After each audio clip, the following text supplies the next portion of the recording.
Konnichiwa, pequeños equilibristas, bienvenidos al tercer episodio de El Balansu Podcast, del podcast del equilibrio, el tercer y último episodio de esta serie especial de inauguración del podcast en la que hemos hablado de minimalismo, de sostenibilidad y en este tercer capítulo vamos a hablar de consciencia, de espiritualidad. Para mí este es un capítulo muy especial. Este es un camino que yo he empezado hace poco, pero me ha llegado muy dentro y me voy a poner muy hierbas, os lo advierto, muy espiritual. Espero que os guste y que os encienda alguna lucecita que os ayude a transitar por este camino que estamos viviendo ahora mismo con el encierro, la cuarentena por el COVID-19 con más tranquilidad y también el resto de vuestra vida. No sé si voy a conseguir algo tan grande, pero bueno, yo voy a poner aquí mi parte y espero poder ayudaros de cualquier forma. Bueno, os voy a contar un poquitín mi camino espiritual porque para mí creo que es bastante como estándar, ¿vale? Creo que muchos de nosotros hemos pasado por caminos similares, por ejemplo, por lo menos gente de mi generación. Yo nací en el seno de una familia cristiana, católica, aquí en España eso es lo normal. Los abuelos eran súper creyentes, la generación de mis padres no tanto, y de hecho mis padres nunca, desde que yo los conozco, han sido practicantes, antes sí. Yo hice un poco el mismo camino, yo de pequeña pues iba mucho a misa, de hecho fui monaguilla durante unos años, me lo pasaba fenomenal, me encantaba ser monaguilla, yo me sé la misa de cabo a rabo, o sea, yo he sido muy practicante. Pero cuando llegó la adolescencia, y fue después de confirmarme paradójicamente, o sea, yo me confirmé súper convencida, yo creo en Dios, creo en Jesús, tal, que sí. Y fue justo después de confirmarme cuando, seguramente porque lo de ir a misa no me venía bien por logística, ¿vale? No sé si fue por eso, la verdad que no lo recuerdo bien.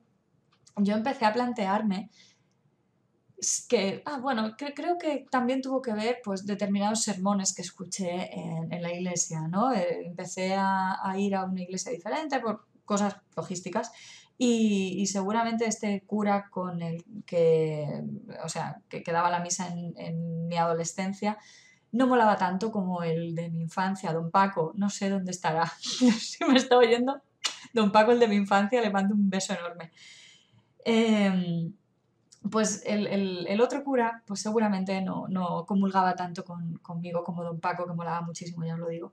Y me empezaría seguramente a plantear, pero ¿qué está diciendo este hombre? ¿Pero qué fe es esta? ¿Pero qué tipo de moral estoy diciendo que sigo? ¿Pero qué mierda es esto? ¿Vale?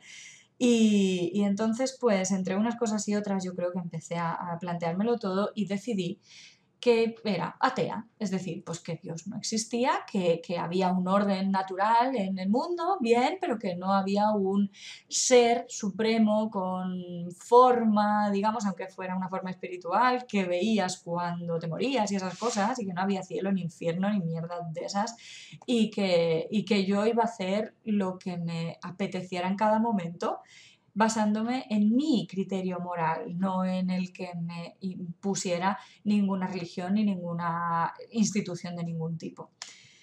Creo que esa es una buena, sinceramente para mí ha sido una buena manera de enfrentarme al mundo, enfrentarme desde sin ningún tipo de lucha, ¿vale? Sino de ponerme delante del mundo. Y para mí ha sido siempre la forma de entender cómo funcionan las cosas. Cada uno tiene su moral, tiene su manera de ver el mundo y a través de esa manera pues ya actuamos, ¿no? No creo que deba haber nadie que te diga lo que está bien y lo que está mal. Yo no creo en las cosas que están bien y están mal. Si me seguís desde hace tiempo, lo digo para todo, o sea, no hay una forma correcta de doblar una camiseta. Te puede venir mejor así o te puede venir mejor así o tal, pero no hay una forma correcta y una forma incorrecta de hacer nada. Lo que hay son consecuencias a nuestros actos, eso está claro, y también hay buena fe y mala fe, pero la mala fe siempre tiene que entenderse desde el punto de vista de yo voy con mala fe contra esto, ¿no? Pero porque voy con buena fe a favor de esto otro. Creo que hacer daño a esto en concreto me va a beneficiar a mí o a esto otro que estoy protegiendo o que estoy queriendo que crezca o lo que sea. Entonces, no creo en el bien y en el mal. Entonces, para mí, ¿qué es la espiritualidad? Porque puede haber muchas personas que crean que la espiritualidad es eso, ¿no? Es saber qué está bien y qué está mal. Y para mí, perdón, para mí, eh, la- o sea, el sentimiento de espiritualidad es saber cuál es mi papel en todo este sistema del que hablaba ayer con el tema de la sostenibilidad, del que formamos parte, ¿no? Yo formo parte de un sistema que es la humanidad, que forma parte de de mi familia, de mi ciudad, de mi país, de mi bla, bla, bla, bla, bla, pero bueno, hablando en términos grandes, ¿no? Humanidad que forma parte de un sistema que es la Tierra, el planeta Tierra, que forma parte de un sistema solar, de una galaxia y de un universo. Y yo como individuo que forma parte de ese sistema, tengo mi propio papel, al igual que todas las células de mi cuerpo tienen un papel en mi cuerpo. Todo es un sistema fractal, ¿no? O sea, que se va, una cosa pequeñita, pequeñita, pequeñita, forma parte de un sistema más grande, cada vez más grande, más grande, más grande. Y bueno, creo que tanto las religiones como la filosofía de todas las épocas, lo que ha intentado es eso, es entender cuál es el papel de la humanidad y del individuo y de cada individuo, ¿no? Cómo podemos llegar a entender cuál es nuestro papel. Y creo que la ciencia también intenta responder a esa pregunta, ¿no? Entendiendo cómo funciona todo, llegar a entender qué, qué es lo que tenemos en nuestro poder, en nuestra influencia y ponerlo en marcha, ¿no? Y hacer lo que nos toca hacer en cada momento. Eh, Dependiendo del objetivo que tengamos, etcétera, etcétera. Pero creo que la ciencia es una forma de espiritualidad como otra cualquiera. Cada uno abraza el taoísmo o el budismo o el yoga o la ciencia, ¿vale? Creo que es eso, es un sistema para entender cómo funciona el mundo y a partir de ahí entender qué es lo que yo tengo que hacer. ¿Qué es lo que se han hecho la filosofía, las religiones y la ciencia durante toda la historia? Preguntas. Nos hemos hecho preguntas a través de estos sistemas de pensamiento y hemos intentado encontrar respuestas. La ciencia ha encontrado respuestas a algunas cosas. La espiritualidad de de todas las formas que existen ha encontrado respuesta a otras cosas o incluso a las mismas. Pero es curioso porque por muy sistemático que sea o metódico que sea el sistema, ¿no? Siempre va a haber alguien que cuestione la respuesta que se ha dado. Y de hecho en la ciencia es muy curioso porque siempre dice que lo que no se puede demostrar no existe o que es pseudociencia o cosas así. Y yo me doy cuenta de que quizás muchos de esos científicos tan centrados en que esté demostrado, etcétera, no se dan cuenta de que o sea, depende del caso del que estemos hablando, pero hace 50 años eso que hoy es ciencia, que hoy está demostrado, no estaba demostrado. Y seguramente se tenía una teoría diferente de lo que era la respuesta correcta a esa pregunta y hoy se saben cosas diferentes. Esto se ve muchísimo, muchísimo en la nutrición.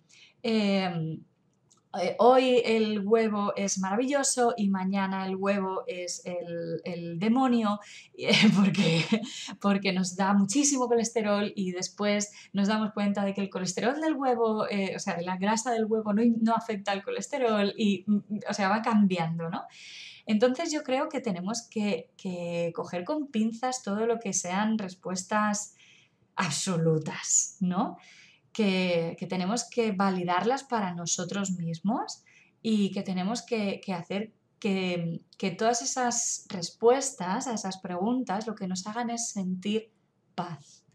Esas creo, no soy una autoridad en espiritualidad en absoluto, ¿vale? Para nada. Pero, pero desde que he vuelto, por cierto, no he terminado mi historia, madre mía, me voy de un sitio para otro. Bueno, cuando me hice atea, ¿no? He pasado mucho tiempo pensando así. Y desde que empecé en Baransu, abracé este método de vida de minimalismo, etcétera, pues empecé a abrazar más em, filosofías espirituales y a querer entender mejor cómo funciona la mente humana, cómo funciona el ser humano, cómo funciona todo el sistema, ¿no? Y entonces he empezado a leer y a investigar y a apuntarme a formaciones sobre muy diferentes enfoques de la espiritualidad. Y me está flipando todo esto, ya lo estáis viendo, ¿no? Entonces yo me encuentro en todo este camino con cosas que que me hacen sentir muchísima paz, muchísima, y otras que digo, uy, esto no es para mí. Y eso no significa que existan o que no existan. Yo creo que no hay una verdad absoluta. Creo que hay personas que funcionamos de una manera y personas que funcionamos de otra y que cada uno tenemos que encontrar aquello que nos funciona mejor. Igual que hay un montón de religiones diferentes en el mundo y creo que ya más o menos todos estamos de acuerdo en que ninguna es la verdadera, simplemente son formas de aproximarse a una verdad, digamos, universal. Y de hecho, si las analizamos, todas van un poco a lo mismo, ¿no? Al hacer lo mejor para ti, lo mejor para el mundo, em, cosas como muy básicas, pero que cada una enfoca de una forma distinta. Por ejemplo, en el cristianismo, si no haces lo mejor para el mundo, pues irás al infierno, ¿no? Pero ¿qué es lo mejor para el mundo? Pues es que muchas veces depende de las épocas, porque hay pecados que se explican o que se tienen en cuenta en el cristianismo, que a lo mejor se establecieron hace miles de años, ¿no? Y bueno, en la tradición judio-cristiana, así en general, ¿no? Y que a lo mejor hoy en día pues ya no tienen sentido, ¿no? Porque fueron la respuesta a un evento práctico, o a una enfermedad que tenían incluso, ¿no? Yo siempre pienso que el, el Ramadán, por ejemplo, pues responde a algo práctico que a lo mejor hoy en día ya no tiene tanto sentido, que lo quieres hacer fenomenal, ¿no? Pero que en su momento tenía un sentido muy práctico y estoy segura de que, bueno, la Pascua del Cordero es porque no hay que comer cordero porque es la época de cría de los corderos, entonces no es momento. La religión hindú, creo que es, la que protege a las vacas, lo hace porque se dieron cuenta de que las vacas les aportaban muchísimo más vivas que muertas, aunque fueran comidas. Para esto os voy a dejar enlace a un libro de Marvin Harris que se llama Vacas, cerdos, guerras y brujas, que es maravilloso. Marvin Harris es un antropólogo, o era un antropólogo súper famoso. Eh, que a mí me encanta ese libro porque explica el porqué de muchas tradiciones que parece que a día de hoy no tienen sentido, ¿no? El porqué de las vacas sagradas, el porqué de por qué no comen cerdo los musulmanes y los judíos, el porqué de por qué hay unas tribus que hacen guerra de una forma sistemática entre ellas y por qué la persecución de las brujas en la Edad Media. Es apasionante ese libro. Tengo que retomarlo porque me lo leí una vez y creo que voy a volver a leerlo. Es que me encanta. Bueno, pues me he ido completamente, totalmente, esto me pasa, ¿vale? Bueno, pues eso, que la religión es una forma de solucionar preguntas, ¿no? De responder a preguntas, igual que lo es la ciencia. Y yo creo que lo interesante es que nos demos cuenta de que no hay un sistema mejor que otro, sino que podemos ir picoteando de aquí y de allá para encontrar lo que nos hace sentirnos bien, lo que nos hace conectar con lo que se puede llamar esencia, ¿no? O el ser se llama también, que es eso, lo que te hace estar en paz. Entonces, me viene una pregunta. Las personas, el ser humano, es el ser más evolucionado de la creación porque se hace estas preguntas, porque tiene conciencia de sí mismo. Bueno, pues para empezar yo plantearía muy seriamente si somos la única especie, por lo menos de la Tierra, que tiene conciencia de sí mismo. Como no nos podemos comunicar de una forma efectiva con el resto de especies, ni con las plantas, ni con los animales, no sabemos si realmente tienen conciencia de sí mismos. Así que no sé si estoy utilizando bien consciencia y conciencia, ¿vale? Sé que son términos distintos, todavía no tengo bien hecha esa diferencia en mi cabeza. Creo que es tener conciencia de uno mismo, ¿no? Yo lo dudaría mucho que fuéramos los únicos. Y con respecto a la pregunta de si somos los más evolucionados, yo diría que es justo lo contrario. Ya sabéis que yo soy muy naturalista. Creo que es justo lo contrario. Creo que el resto de seres de la creación, tanto animales como plantas, como creo que incluso piedras, ¿vale? O sea, las cosas inanimadas, creo que son mucho más evolucionados que nosotros, porque no necesitan responder ninguna pregunta, porque no tienen ninguna pregunta, porque están en paz, porque están en completa comunión con la naturaleza, no tienen dudas. Creo que el hecho de que nosotros nos hagamos esas preguntas, qué hierbas me estoy poniendo, ¿eh? Guay, vale.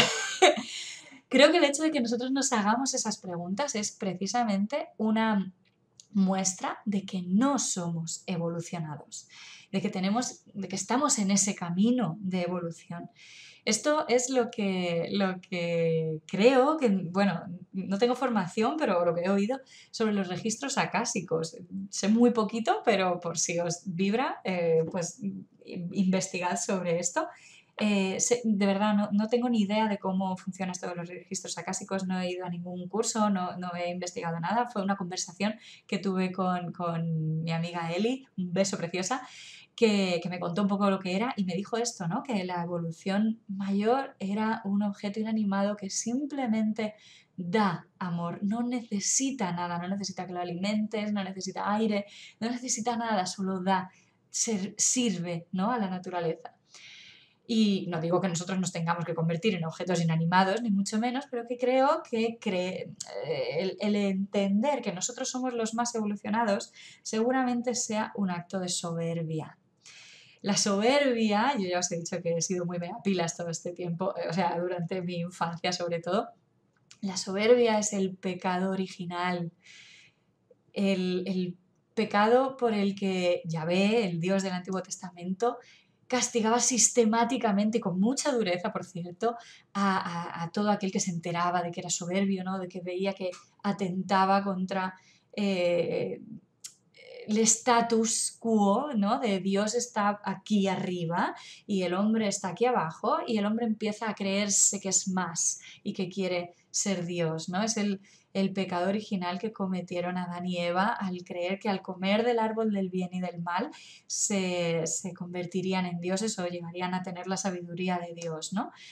Entonces creo que nosotros estamos cometiendo ese pecado, comillas, comillas, ¿no? Ese error, que es creernos más de lo que en realidad somos. Somos una célula, como os decía antes o en el capítulo anterior, ya no lo sé, porque los estoy grabando seguidos. Em, Somos una parte de una célula. Y nos creemos, a ver, lo voy a decir, nos creemos mierda y no llegamos a pedo. Es que es así. Entonces, claro, todo esto nos desconecta de la realidad de nuestra existencia. Como nos creemos que somos más de lo que somos en realidad, no estamos abrazando lo que en realidad somos.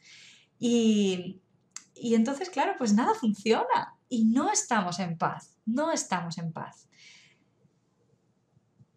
Hay una parte de nosotros que es el cerebro reptiliano, que es muy interesante de entender porque el cerebro reptiliano es el más primitivo y es el que nos hace funcionar de una forma más básica, los instintos más básicos, ¿no? El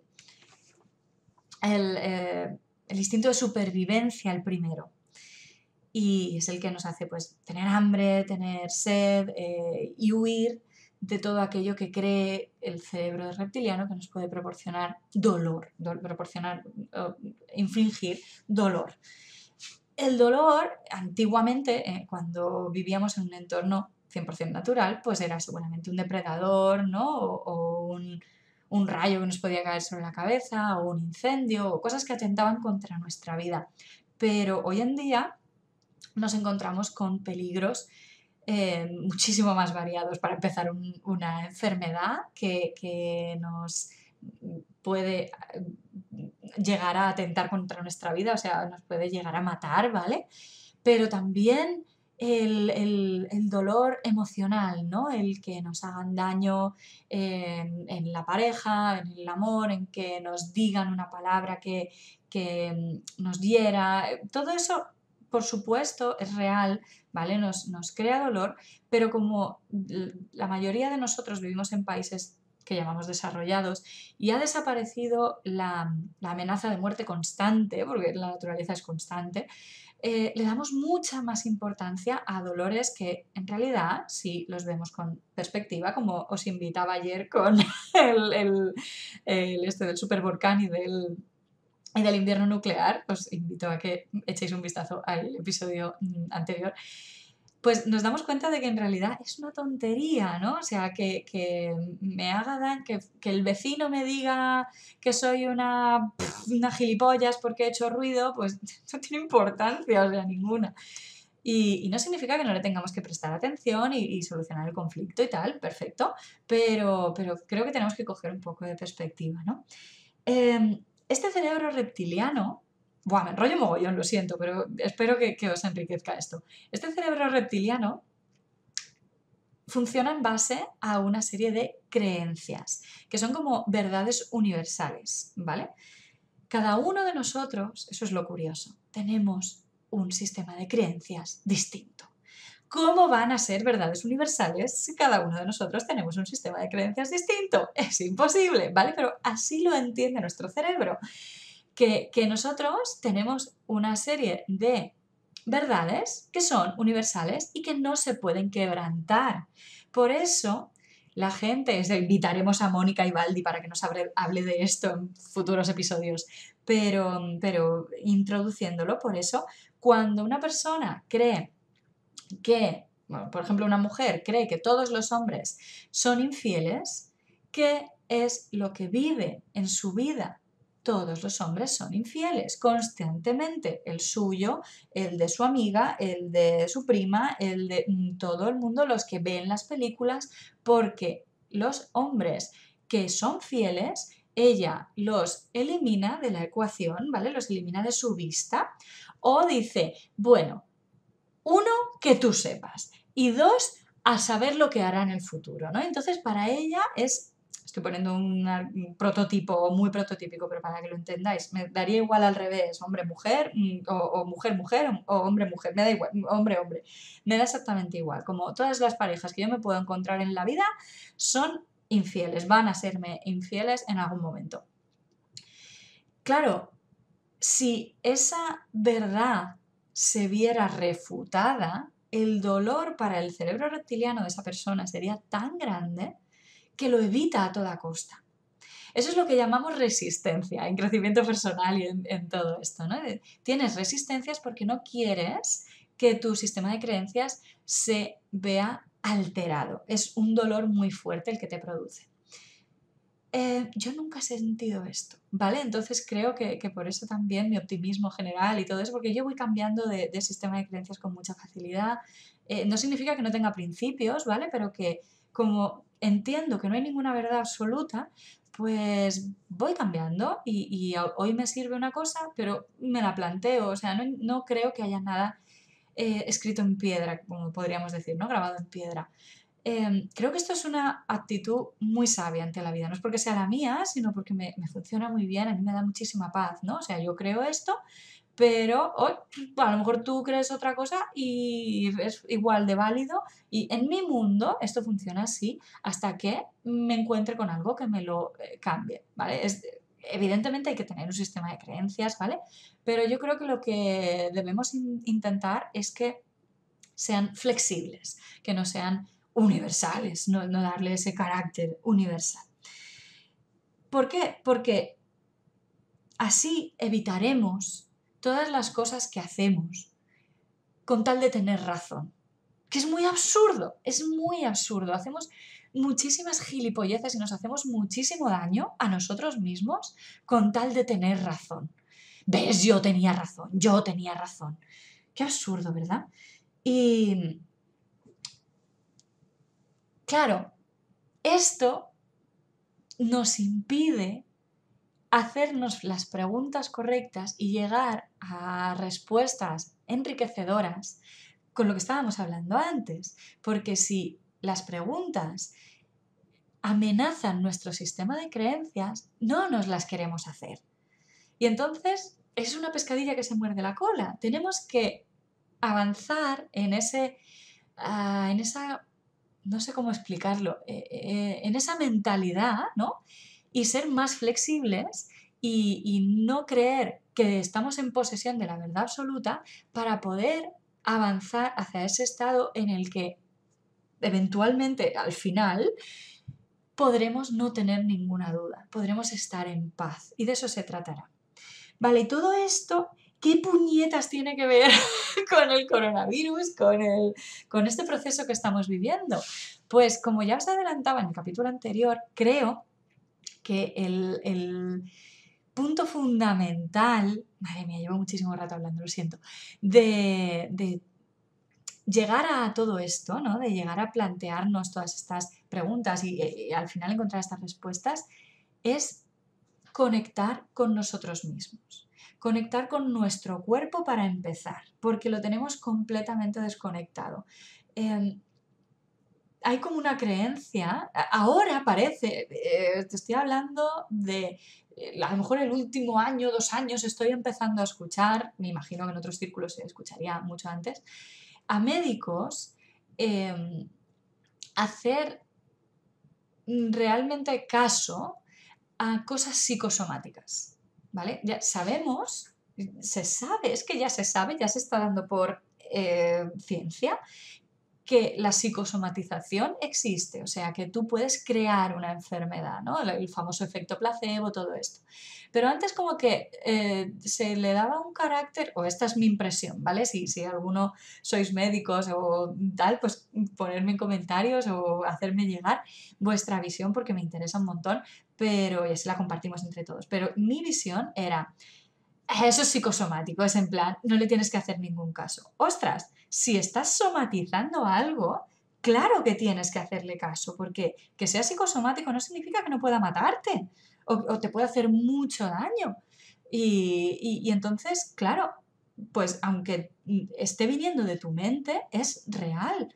Y lo que parece es que realmente cualquier cosa que sentimos en el cuerpo tiene un componente mayor o menor de mente. Tiene un componente emocional o tiene un componente psicológico, ¿no? Entonces, claro que tenemos que conectar con nuestro cuerpo. Nuestro cuerpo nos habla y lo acallamos. Tengo dolor de cabeza, me tomo una aspirina. Tengo dolor de barriga, me tomo un paracetamol. No, tienes dolor de barriga porque te has tomado algo que te está haciendo mal, algo que te sienta mal al estómago. Tienes dolor de barriga porque llevas un estrés acumulado espantoso y tienes la flora intestinal como una puta mierda. Tienes dolor de barriga porque tienes un estado puntual de nervios que te está haciendo segregar demasiado, no sé cómo funciona este sistema, ¿vale? Lo siento, pero las úlceras, ¿no? Que te está haciendo segregar demasiado ácido y tienes que aprender a calmarte. Pueden pasar mil cosas, vamos a escuchar lo que nos dice el cuerpo en vez de tomarnos la medicina o la droga, como dicen en inglés, que me encanta, tomas drogas para calmar el dolor, ¿no? y hacer como que no ha pasado. No, no, no, no tiene sentido. Vamos a escuchar a nuestro cuerpo. Y entonces creo que este proceso de encierro obligatorio nos está obligando a estar más con nosotros mismos y a escucharnos más, tanto a nuestro cuerpo como a nuestra mente. Creo que el proceso más interesante es el de la mente. Lo que pasa es que a lo mejor podemos llegar a él a través del cuerpo también, ¿no? Pero em, cuando nos quedamos en soledad, y escuchamos la voz que tenemos en nuestra cabeza, porque todos tenemos una voz en nuestra cabeza, a veces nos dice cosas que no nos gusta oír. Y qué doloroso es eso, ¿verdad? Es terrible. Y entonces empezamos a ponernos Netflix, a ponernos un videojuego, a leer, a, no sé, a escribir, a mil cosas, para intentar evitar ese sonido, ¿no? Es intentar aplacar esa voz. Nos podemos poner Netflix, yo de hecho lo estoy haciendo mucho, nos podemos poner a leer, nos podemos poner a escribir, podemos hacer, incluso jugar un videojuego, podemos hacer lo que sea con la intención de conectar con esa voz, con esos sentimientos que hemos estado aplacando y entendernos mejor. Yo os voy a contar aquí, voy a abriros mi corazón. Llevo meses, sí, meses, poniéndome en bucle la serie Lucifer de Netflix y me ha ayudado un montón a darme cuenta de cosas y me ha ayudado un montón a darme cuenta de cómo funciona el cerebro, de cómo funciona el sistema planetario. Me encanta, planetario me refiero a la naturaleza o sí, a la naturaleza de la Tierra, ¿no? Me ha ayudado un montón. Es verdad que yo ya traigo una formación que no es espectacular, ¿vale? Pero bueno, que ya estoy abierta a todas estas cosas, entonces veo esta serie con los ojos de esto, ¿no? Voy a captar el mensaje espiritual de todo esto. Pero me flipa y me la he terminado hace 2 días por tercera vez y tengo ganas de volvérmela a poner desde el principio y volverla a disfrutar. Me encantan los mensajes que trae, pero es que esos mensajes están en todas partes, están en todas partes. En un libro, en escribir, intentando sacar lo que tenemos dentro, eso es un ejercicio espectacular y creo que es una de las cosas más bonitas que podemos hacer en estos días, coger papel y boli y empezar a escribir, sin juzgar y empezar a conectar con lo que somos de verdad. Así que esto también se llama intuición, ¿no? Conectar con lo que te dice el cuerpo de alguna forma. Algo me dice, pues vamos a empezar a escucharlo también, porque creo que no nos ha estado yendo bien ignorando todo esto. No estamos bien, no estamos en paz. Y tenemos que estarnos poniendo parches continuamente. Esto también lo dice Borja Vilaseca, que ya os lo nombré ayer, en sus charlas apocalípticas maravillosas. Os dejo el enlace de nuevo porque me parece espectacular tener estas reflexiones y de hecho lo vais a ver que decimos cosas muy parecidas, ¿no? Yo desde mi prisma y él desde el suyo, pero es importantísimo. Y es importantísimo también que no huyamos del dolor, porque el dolor emocional, que duele mucho, es súper necesario para sanar todo eso que sea lo que tengamos dentro y que nos está impidiendo estar en paz. Y creo que podréis entenderlo a través de este ejemplo que os voy a poner. Seguro que habéis estado un montón de veces en esta situación. Estamos pasando por estamos todos pasando por una situación difícil, la que sea. Yo qué sé, un ser querido, voy a poner una situación mala, un ser querido que está pasando por una enfermedad. Seguro que muchos de vosotros podéis comulgar un montón con esta situación, ¿no? Y entonces creo que tengo que ser fuerte y tengo que mostrarme fuerte ante el resto de mis seres queridos para que ellos no se derrumben. Y de repente un día no puedo más, me hago la fuerte, pero un día no puedo más y lloro y pataleo y digo por qué y me encuentro en una situación horrorosa de dolor, ¿no? De dolor emocional. Y se me pasa. Se me pasa. Cuando suelto todo ese estrés que he estado ocultando, que he estado mintiéndome, diciéndome que no lo sentía, ¿qué hago? Volverme más fuerte. El dolor, la vulnerabilidad, esto se está viendo ahora mucho en marketing, ¿no? Que mostrarnos vulnerables. La vulnerabilidad nos hace más fuertes, porque ser fuertes cuando realmente no lo somos, ¿vale? Cuando no nos sale de dentro, sino que es un esfuerzo, es decir, no tengo que estar fuerte, eso que sale tanto en las películas, ¿no? Eso es mentir. Y es la peor mentira de todas, que es la que nos hacemos a nosotros mismos. Esto se ve mucho en Lucifer, me encanta. Vale. Es esconder nuestra debilidad. Y si escondemos nuestra debilidad es porque tenemos miedo de ella. No tiene ningún sentido esconder algo cuando no tienes miedo de ello. Entonces vamos a no tener miedo de nuestra vulnerabilidad o de nuestros momentos de dolor, porque no nos hacen mal, no nos hacen ningún mal. De hecho, imaginaos esta situación puesta de otra manera. Una persona muy querida para mí, yo qué sé, mi abuela, mi padre, mi madre, quien sea, ¿vale? Ingresa en el hospital con algo grave, ¿vale? Y entonces viene mi familia a verme y lloramos todos juntos. Y nos decimos la puta mierda que es esta situación, lo que nos duele, lo que nos destrozaría perder a esa persona. ¿Y cómo nos sentimos? Bien, nos sentimos arropados, sentimos que estamos en el lugar adecuado. Sin embargo, si estamos como antes, ¿no? No, no, está todo bien, no, no me abraces, no, no quiero llorar. Pues ¿cómo estamos? Pues nos duele la mandíbula, me está doliendo a mí la mandíbula de pensarlo, fíjate. Nos duele la mandíbula porque apretamos, nos duele la cabeza porque apretamos la mandíbula, nos duele el estómago, la cabeza, o sea, los pensamientos, en vez de fluir, se nos abarrotan ahí y no tenemos claridad mental ninguna. ¡Ay, ¿por qué? ¿Por qué vamos a hacer eso? No tiene ningún sentido. Vamos a abrazarnos, vamos a llorar, vamos a decir qué puta mierda. Yo he pasado duelos con personas mayores que se me han ido, mis abuelas, mis tías abuelas, oye, los hemos pasado así, sin intentar ser fuertes, llorando a moco tendido y diciendo qué puta mierda.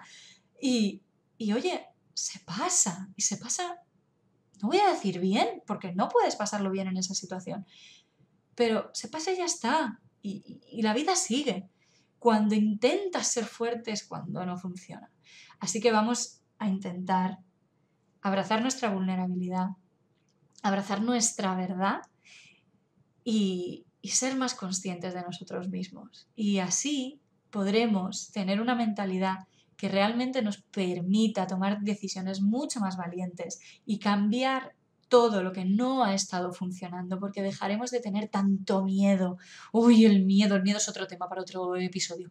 El miedo nos paraliza y no nos da claridad mental, nos la quita. Así que vamos a quitarnos el miedo, vamos a mirar las cosas de frente y os animo a que hagáis este camino que yo estoy haciendo también en estos días de encierro, y coged papel y boli. Ese es el ejercicio que yo creo que más fácil nos puede resultar. Y no os juzguéis y que salga lo que tenga que salir. Y si no os sale, pues os sugiero que os pongáis Lucifer para ver si así os inspira. No, en serio, no tiene por qué gustaros, es que yo soy muy friki. Pero, pero de verdad que, bueno, espero que estos 3 capítulos os hayan ayudado. Hoy he pegado una chapa muy guapa, lo siento, muy, muy fuerte, muy larga, llevo 40 minutos prácticamente, 39 ahora. Lo siento si se os ha hecho pesado, pero espero que os haya iluminado un poquito y que os haya hecho conocerme un poquito más. Precisamente abrí este podcast con la idea de eso, de poder hablar tranquilamente, ¿no? Sin restricción de tiempo y tal. Y espero poder ayudaros a que vosotros también hagáis un camino bonito y que estéis más en paz y seáis más valientes a partir de ahora. Así que nada, si me queréis seguir por redes sociales, me podéis encontrar como Baran Su Orden en Instagram, en Facebook, me podéis encontrar también en YouTube. Aquí podéis en YouTube escuchar los podcasts, también los podéis escuchar en iVoox, en Google Podcast, en Spotify, futuramente, próximamente en iTunes y en mi blog también, en mi web, baransuorden.com. Ahí cuelgo todos los capítulos del podcast en un post del blog y con todos los enlaces de todo lo que hablo. Os pondré Lucifer también, por supuesto. Y nada, espero que os guste mucho y en el próximo episodio ya vamos a empezar con las entrevistas, vamos a arrancar con una psicóloga maravillosa que se llama Patricia Rosmar, que nos va a hablar de las relaciones y de cómo afrontar todo este episodio de encierro, tanto si estamos en pareja y no estamos muy a gusto, como si estamos solos, en pareja o acompañados y no estamos muy a gusto, como si estamos solos. Va a dar unas claves súper chulas. Patricia es un amor y además la voy a entrevistar más veces. Ya he quedado con ella para hacer más entrevistas porque la verdad es que es muy iluminador todo lo que dice. Eso será mañana si estás escuchando esto el mismo día de su estreno y si no, pues en el capítulo siguiente. Nos vemos en ese capítulo mañana cuando quieras. Hasta entonces, sayonara, pequeños equilibristas.